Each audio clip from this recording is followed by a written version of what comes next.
আসসালামু আলাইকুম গাইস, কি অবস্থা? তাদের কথাই হচ্ছে সুন্নিরা বন্ড। ওকে, মানলাম সুন্নিরা বন্ড, সুন্নিরা জাহান্নামে যাবে। চলুন আজকে আমি আপনাদেরকে পরিচয় করাই দিই সেলসালায়ে জান্নাতে যাওয়া একটা দলের। দেখেন, ওয়াজ দা ভিডিও। তারা সেলসালায়ে জান্নাতে যাবে, বুঝছেন? কনফার্ম জান্নাতি, কনফার্ম জান্নাতি। দেখেন নাই তারা বক্তৃতার মধ্যে কি বলে? আমাদের দলে আসেন, আমাদের দলে আসলে সেলসালায়ে জান্নাতে যাবেন, আমরা জান্নাতের টিকিট কনফার্ম করে দেবো, দুনিয়ার মধ্যে জান্নাতের টিকিট কনফার্ম করে দেবো। বুঝছেন? তারা এতটাই জান্নাতি। আল্লাহ রাসূল সাল্লাল্লাহু আলাইহি ওয়াসাল্লাম বলেছেন যে কোনো ছেলে হয়ে যদি ছেলের সাথে সমকামিতায় লিপ্ত হয়, তাহলে সে একটা ছেলের সাথে যে জানা করছে 70,000 নারীর সাথে জানা করলে যে গুনাহ, তার মানে 70,000 নারীর সাথে সে জানা করে ফেলছে। হ্যাঁ, বুঝছেন? 70,000 নারীর সাথে সে জানা করে ফেলছে। লূত আলাইহিস সালামের ঘটনা আপনাদের মনে আছে? লূত আলাইহিস সালামের জাতিকে, তার গোত্রকে কেন আল্লাহ পাক পুরো জাতি ধ্বংস করে দিছে, ভ্যানিশ করে দিছে? তাদের মধ্যে এই গুনাহটা ছিল, সমকামিতা। ছেলে হয়ে ছেলেদের সাথে জানা করতো। তো সেম টু সেম এটা এদের মধ্যে আছে। এখন এদেরকে ডুবাই দিতেছে না কেন, বা এদেরকে আল্লাহ পাক মানে ধ্বংস করতেছে না কেন? এটা আল্লাহ রসুল দুয়ার বরকতে। কারণ আল্লাহ রসুল জানেন যে আমার উম্মতরা এমন কোনো গুনাহ নাই তারা করবে না। সমস্ত নবীর আপনার ইয়ারদের গোত্রদের গুনাহ এই নবীর উম্মতরা এক হাই করবে।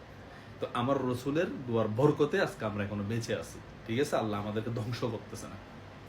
আচ্ছা, তারা বলে আমরা মাজার পূজারি। তো আমি তো দেখলাম না কোনো সুন্নিরা আলেম যে বলতে যে তুমি মাজার যাও, সিজদা দাও, ঢোল তবলা বাজাও, নারীদের নিয়ে বেগানা নারীদের নিয়ে ওখানে নাচানাচি করো। একটা সুন্নিরা আলেম বলতে আমি দেখি নাই। ভণ্ড যে সে অবশ্যই ভণ্ড।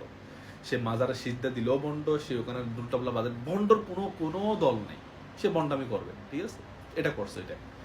কিন্তু দেখেন, আল্লাহ পাক বলছেন লাকুম দীনুকুম ওয়ালিয়া দিন, তোমাদের দিন তোমাদের, আমাদের দিন আমাদের। তোমাদের ধর্মীয় উৎসব তোমাদের, আমাদের ধর্মীয় উৎসব আমাদের। ঠিক আছে? সাংস্কৃতিক অনুষ্ঠান আমরা একসাথে মানাবো, ধর্মীয় অনুষ্ঠান। কিন্তু তারা রাজনীতির এজেন্ডার নাম দিয়ে ক্ষমতায় যাওয়ার জন্য, রাজনীতিতে টিকে থাকার জন্য, পাওয়ারে যাওয়ার জন্য, বুঝছেন, মন্দির পর্যন্ত পাহারা দিচ্ছে। চন্ডিরা কোনদিন মন্দির পাহারা দেয় না। ঠিক আছে?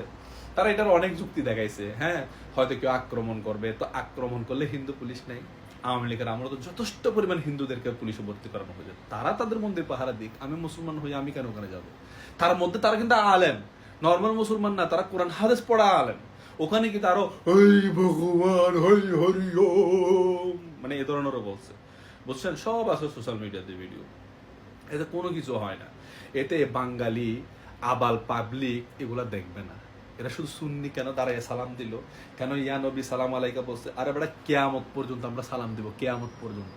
এতে কার ফোন জ্বললো, কার বুক জ্বললো, উই আর ডোন্ট কেয়ার। ঠিক আছে?